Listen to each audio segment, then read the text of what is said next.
Is brought to you by the Georgia Neurosurgical Institute.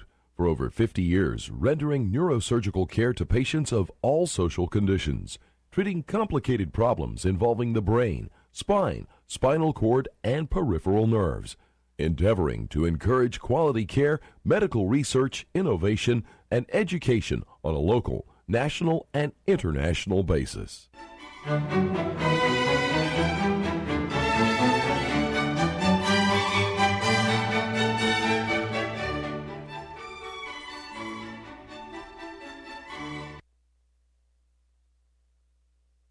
Robinson. It's my pleasure tonight to have Mr. Buck Melton with us, who's been here a number of times. Welcome, Buck. Glad to be back. Well, our conversations seem to center on the United States Constitution and the role it has as sort of the guidepost for the way our country works and how we often get enmeshed in issues where the Constitution is of consequence. And one of them, I guess, that occurred recently is the idea that the Senate more or less sent an epistle to the Iranians saying that the president's ability to sign agreements was temporary, and they should be very cautious about any such entering into any kind of agreement with the United States because of that factor. And I believe the Iranian foreign minister said, well, of course the U.S. is an unreliable partner.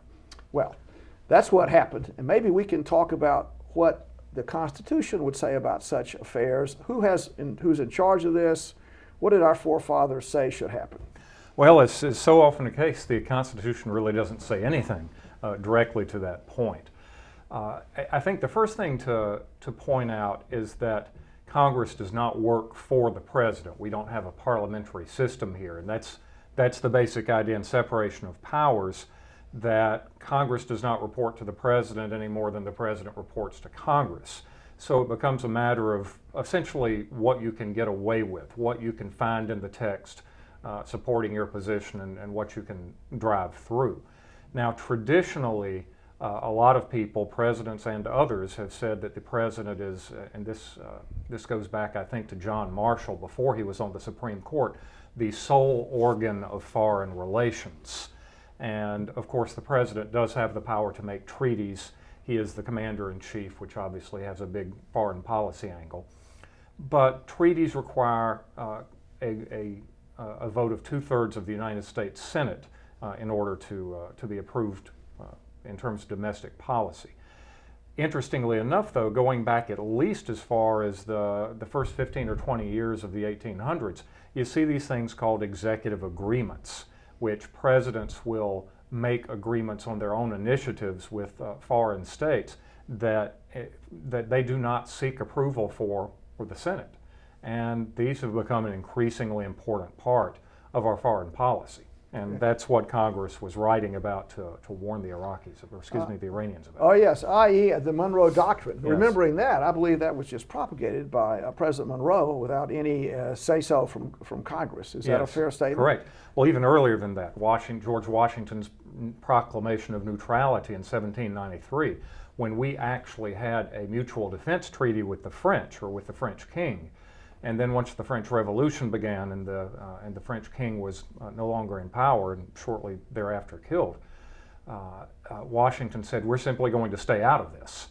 And so that's actually a unilateral action on the part of the president. So he abrogated a treaty that had been passed, presumably the Senate had weighed in on this and passed it, and it was a... Well, it went back to the Continental Congress. Okay, so all right, even right, wow, yes. wow. So we got all that French aid, and the French fleet came in and whatever, so we won at Yorktown with the help of the French. Right. And then in 1818, the Rush-Bagot Agreement, which was accomplished by an exchange of diplomatic notes that demilitarized the U.S.-Canadian border, which continues to be demilitarized. That was never done by treaty. That was done by an exchange of diplomatic notes at the executive level. Well, now let's discuss that a little bit. So the State Department, presumably, is demarcated with handling our foreign affairs. Yes. Is that a fair statement? It is a branch of the executive. Correct.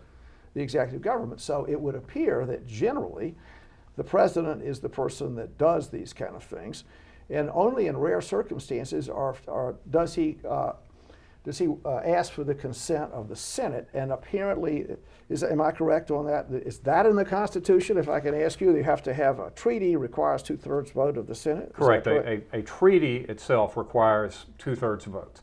The executive agreement does not. It does not require any congressional improvement at all or approval at all. And then you have a hybrid called the Congressional Executive Agreement, in which the Congress has, by law, perhaps enabled and authorized the president to enter into foreign agreements. It may retain the right to approve things, both the Senate and the House, by 50% vote. And then, of course, there are executive agreements that the president can undertake on his own authority without checking or getting approval from anyone. Well, in fact, if you were the president, let's suppose you're suddenly elevated to that magic position. Yes. One would not routinely ask for Senate approval because you might be it might not work. And I'm recollecting the famous League of Nations issue with Wilson. Right. So could Wilson, just in retrospect, have said, "Well, I've decided we're going to join the League of Nations, and I know I'll lose the vote in the Senate. Why should I make this a treaty?" What I'm saying is, generally, people rarely go to Congress for approval unless they believe they'll get that approval. Yes, and sometimes there are advantages in that. And if I haven't made myself clear, of all these types of agreements, the treaty, the pure executive agreement, the congressional executive agreement, the only one of those that is mentioned in the Constitution is the treaty. The rest have just emerged historically. It just appeared. But there may be reasons to go to Congress. Let's take Jay's Treaty, which was a very controversial treaty negotiated by John Jay in 1794. The treaty did... Spain? No, with England. I missed that one. Is that possible? Yes. Pinckney's Treaty was the next year, and that was with Oh, that's Spain. the one There I you okay, go. well, I was San close, Lorenzo. right, yes. Yes, but Jay's Treaty was very controversial. You saw the country break down into partisan lines on that. And the Senate ratified it. The Senate approved the treaty. But the House of Representatives really had an issue with that. And it was a very near thing as to whether or not the House was going to actually approve the appropriations that the treaty called for. So they were attempting, in effect, to veto or nullify the treaty. Yes. So if you go the route of a congressional executive agreement, Yes. you, as president, you diffuse the danger of that because you're getting Yes. the House's okay ahead of time. Right. If you do a straight executive agreement without checking with anyone or getting Yes. approval with anyone, then you run the danger of what we saw a few days ago with the House simply saying, well, we're not going to go with that, we're going to write a letter. Well, now, just to discuss this, so actually the president has the authority to do things, but they can be undone by the next president just like that. And so anybody that does a deal with the U.S. needs to understand that's the case. Now, presumably, is it possible the Senate believed that the Iranians were unaware of the nuances we've just discussed when they were doing it? I mean, is that possible? That people, and just to make the point here, anybody that's entering into an agreement with the United States anywhere where it's merely on the basis of presidential executive action, that can be reversed just like that, and they really don't have any security with the contract. Yes. So I'll blunder into contract law, which is kind of what this is in a way, isn't it? Well, sort of, kind of. You've got two different areas. The first area is domestic law, and let me take an extreme example. Let's say the president makes an executive agreement with Iran saying that as part of our agreement whereby you will not build a nuclear weapon, I, as president, will guarantee that we're going to disband every synagogue in the United States. Yes. Well, obviously, he has no authority whatsoever to do that. He's going to Yes. run afoul of the First Amendment. Right. So that's domestic law. He can't have a lot of effect on domestic law based on a unilateral executive agreement.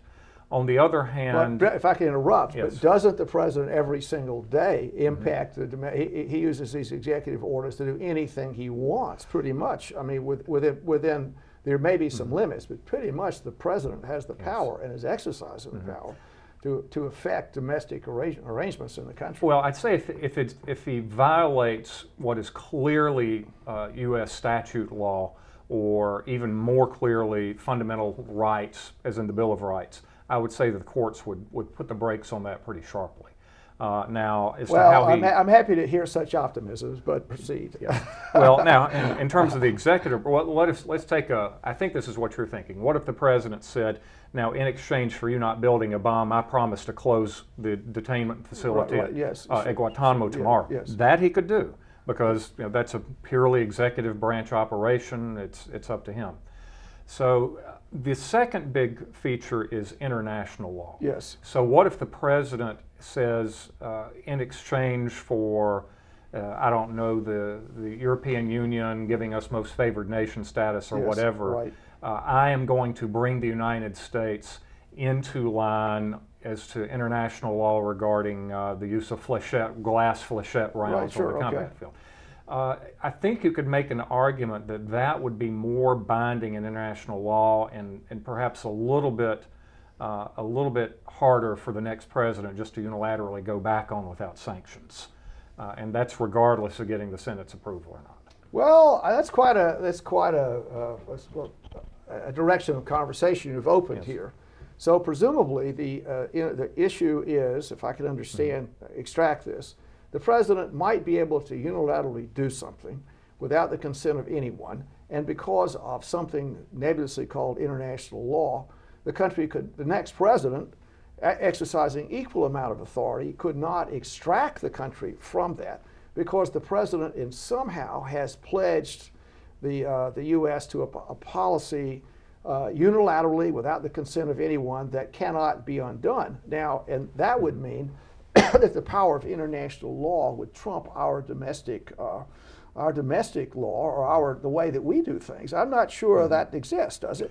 Are we going to allow, let's say, the international courts in Hague to say that we're executing people in Georgia and the governor is doing that and it's broken international law, he's a war criminal or whatever? I mean, is there, if you take my point, Yes. The U.S. Constitution and our institutions trump, as I understand it, any kind of international arrangements. Is that a fair statement? That's correct. I mean, there's been debate among scholars, and actually there are one or two Supreme Court cases that seem to indicate on their face that international law has to be given effect domestically, but they're oddball cases, and despite the wording, you haven't seen any move in the last 100 years since those cases were decided to try to do that.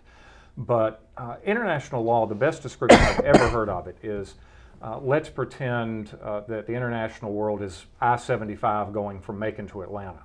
There's no posted speed limit, there are no state troopers, there's no law enforcement at all. What is the speed limit? It's really what everybody in the aggregate decides that it is. And if you are too far out of that expectation, the expectation of the herd, if you will, you're going to get sanctioned.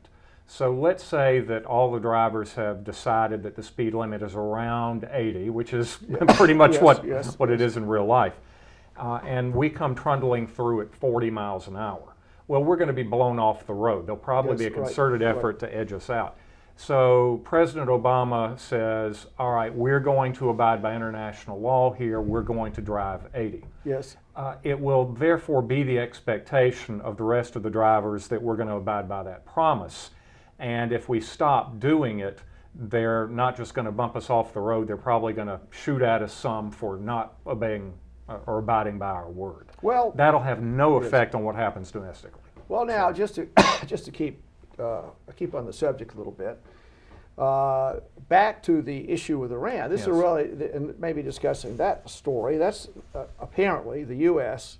or the executive branch is trying to fashion out a treaty, which is not the right word. Let's say an executive arrangement by which the relationship between the U.S. and Iran and other countries is going to change to Iran's benefit if Iran will undertake to do certain things. 1, 2, 3, 4, they'll do these things. And in the middle of this controversy, the Israeli Prime Minister came and said, at the invitation of the Republican-led Congress, to say this is a bad idea. And then Congress, thinking this is such a bad idea, has inserted itself into these discussions by saying, we're not, no matter what arrangement you put there, it'll be an unreliable arrangement because we'll be sure that if the next president doesn't do it, that'll be good.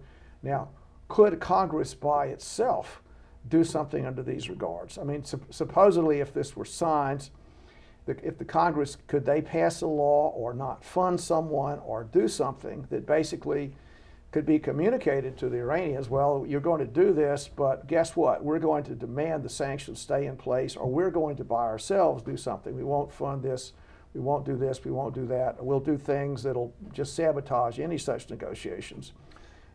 Is that possible? And wouldn't that be a sort of breakdown of the American I guess, checks and balances system? Would we just get into a constitutional collision if Congress inserted itself into these negotiations? Well, I don't think so. As a matter of fact, there's one Supreme Court justice whose name escapes me right now, but he's actually said that the foreign affairs provisions of the Constitution are nothing more than an invitation to struggle between an invitation both to the executive and legislative branches to struggle. There are some things that Congress couldn't do. Congress cannot enact sanctions unilaterally without the president signing off on it, and Obama has already said very clearly, if you try to do that, I'll veto it. So Congress can only go so far in that regard.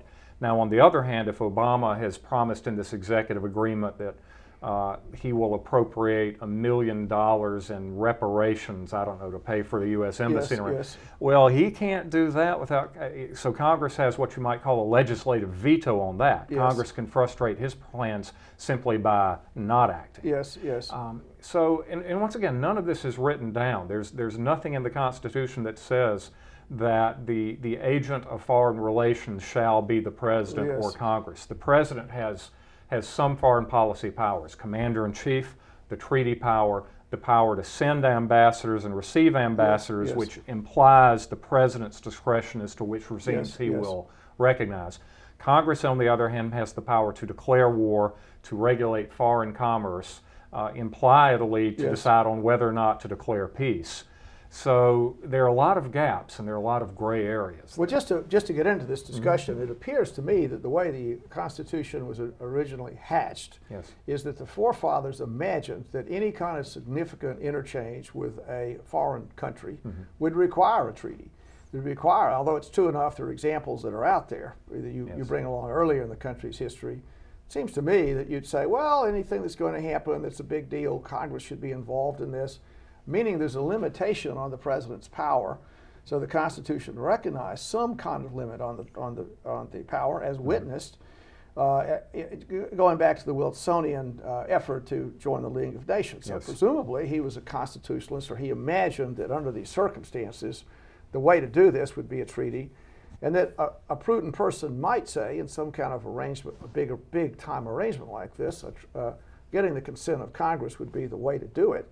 But if the president is so, I guess, out of kilter with Congress, there's divided government, maybe foreign countries would recognize that and say, they're just an unreliable person to have any dealings with. The country is so disjunctive, so at odds. I mean, you could never do any kind of lasting agreement with the U.S. because they're so there's not anybody you can talk to. Yes, well, if you want to lock them in, get a treaty. And of course, Secretary of State John Kerry has just recently said to Congress in the last couple of days, the reason we are going in this direction is so it won't be enforceable, and if Iran behaves badly, we can unilaterally just cut off whatever we're doing for them.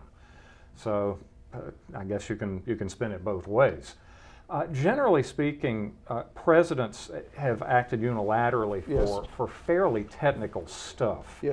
Then starting after World War I, I guess one of the first big examples was when we recognized the Soviet Union, the Litvinov Agreement, that you see the president, and this would have been FDR, end running around the treaty power and making a lot bigger decisions than mere technicalities with executive agreements. And if you look at all the agreements with the Soviet Union near the end of World War II, at Tehran, at Yalta, at Potsdam, you start seeing that. But then we get the North Atlantic Treaty, which gets us into NATO. We seem to start going the treaty route again. So it really depends on the times and depends on the president. Although since World War II, it seems to be a lot more executive initiative for the big stuff. And maybe that's because the world operates in a much faster way with nuclear strikes 15 minutes away. It requires something more than a committee vote and committee hearings. Well, isn't what's happening sort of a reflection of the frustration Congress feels with, you could imagine, the domestic they laws, they have this tension with the president. They expect their laws to be enforced. The president says, well, I'm just not going to enforce the laws. I'm going to I'm going to expand the reach, the bailiwick of the executive office. And so it's Congress counterpunching here, saying, well, okay, if you're not going to enforce immigration laws, then we're going to intrude into your bailiwick on foreign policy. We have this sort of chaotic squabbling going on. If you look at the timing, it's hard to get away from that shortly after the election, when the Republicans gave the Democrats the trouncing at the polls in November, Obama's response to that was to say, I hear you, and then proceeded immediately as if he hadn't by saying amnesty by executive order. And almost immediately after that, the House extended an invitation to Benjamin Netanyahu to come speak, which was, I think, calculated to be, if not a slap in the president's face, a very strong declaration of independence. And well, I wonder how this is perceived in a worldwide arrangement. How is this in other countries that have to do deals with us? They presumably, if most of the arrangements are being made by the executive, and then they think, well, I mentioned contract law. We really don't have a firm contract here. We don't really have a contract at all. So if we say, well, we're going to, whatever the deal is, we're going to stop doing nuclear weapons, and this will happen and that'll happen, and actually this is a really bogus kind of thing. If we might just be totally back at sea again in 2 years, or excuses can be found to give us a nip, and so America's an unreliable foreign partner to deal with. And what I'm getting into back is trying to get into contracts. So if we have a contract in the sense of a treaty, that's something that you can go to the bank with, if one could say that. So in looking at NATO, we made the example of a treaty. This is, I think Americans believe this really is a deal. We've really made a national commitment, and it has the stamp of the whole country upon it. So were Russia to do so, say to attack a NATO country, they sent their tanks into Lithuania, which I think is a NATO country these days, then that would require extraordinary retaliation. It'd be like World War II. We're going to do this. Because the country recognizes that. But some kind of executive arrangement that's just a fly-by-night kind of deal, is that not really a contract? I mean, it's just something that might be there, might not be there. Yes. Well, you probably need to stay away from the idea of contract in international law. Although in a perverse sense, international law it's almost anarchical, and a true anarchical system would be ruled entirely by contracts that would not need a government to enforce, because everyone would be so above board and so honest. I think that in international law, in international relations, every country realizes that contracts of any kind, including treaties, aren't really enforceable, and that the ultimate guarantor of somebody having made an agreement with you is if you keep breaking agreements, no one's going to trust you. Everybody's going to sanction you. Once again, so we're all on that interstate trying to go the same speed. If you persistently proceed at a bad speed that messes up everybody else's traffic flow, then nobody on that road is going to deal with you. That's an interesting question. Yeah. You know, I'm as a physician blundering into contract law, so I'll be careful not to blunder too far. But presumably there have been treaties signed by different countries. It's a sort of global treaty for one thing or another, and then the governments have just violated those treaties, and then there's been some kind of response from the UN or some kind of arrangement that you've signed this treaty against whatever it is, using nuclear weapons or pollution, and then you actually break the treaty, then there are results of that. There are events that are happening. Well, usually economic sanctions, cutting off of credit or refusal to extend credit. I mean, certainly not military invasion. I mean, ultimately, in a domestic situation, that you can go to court, you can get a restraining order, Yes. you can get damages, Right. and the state itself has coercive force at its Yes. that it can use, and really that's one of the great definitions of states. It's an entity that has the only legitimate recourse to violence within a society, and that is something you don't have in international law. Was it Bismarck who said a treaty is only good as the paper it's printed on? But generally speaking, most countries tend to abide by their treaties because in the long run, that is what is best for their states. Because if they get a reputation for not paying attention to their commitments, then they're going to get the short end. Well, I mean, I don't want to overkill this, but you think about the German invasion in World War I of Belgium, and so there was a treaty there, and so actually that you could make the case had the United Kingdom say, well, we're just going to let that go down Yes. the tubes, we're not going to pay any attention to it. That would have caused, it would have been a different world. And several people were aghast in Germany that England was actually going to honor that treaty from almost 100 years earlier. And the same thing happened in World War II. So you could make the case of the attack on Poland. There was a treaty that existed there. So just to make this case, if you're a person that you don't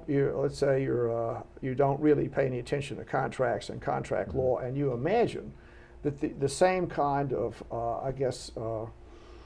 absence of restraint or your word is not your bond kind of attitude that's allowed you to rise in real politics, and you just you're really a rascal there. That's the way you became the head guy. Routinely don't keep your word, and you're involved with a treaty that a country that does to your peril. You understand that you're dealing with another situation when people really have said this is the deal. Yes. And I mean, and I think when a treaty gives, that's a deal out there, and it was enforceable.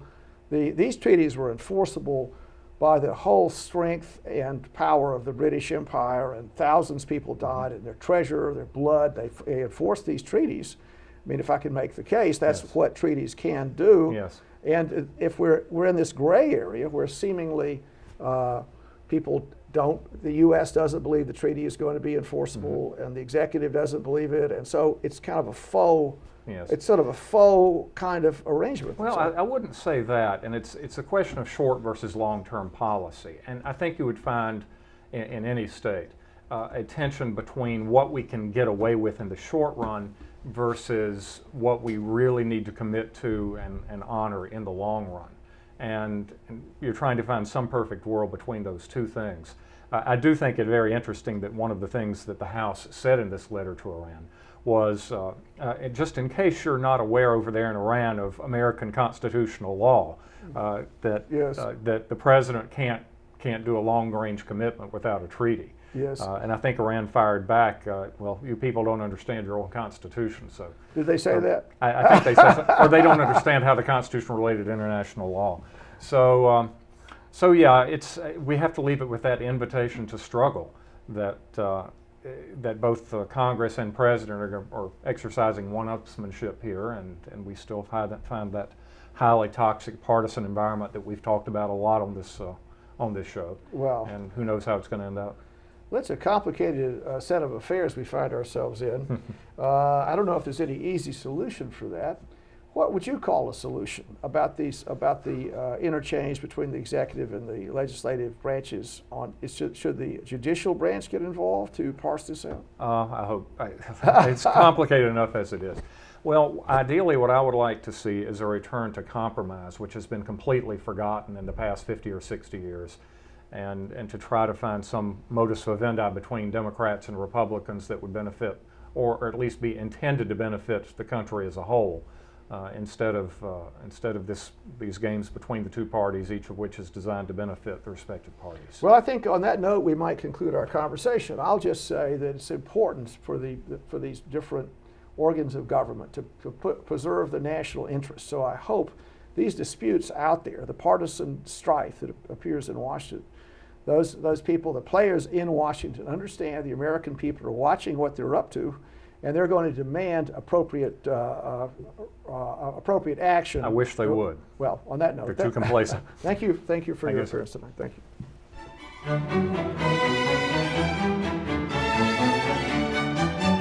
you.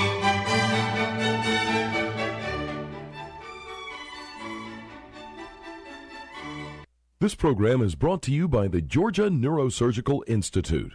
For over 50 years, rendering neurosurgical care to patients of all social conditions, treating complicated problems involving the brain, spine, spinal cord, and peripheral nerves, endeavoring to encourage quality care, medical research, innovation, and education on a local, national, and international basis.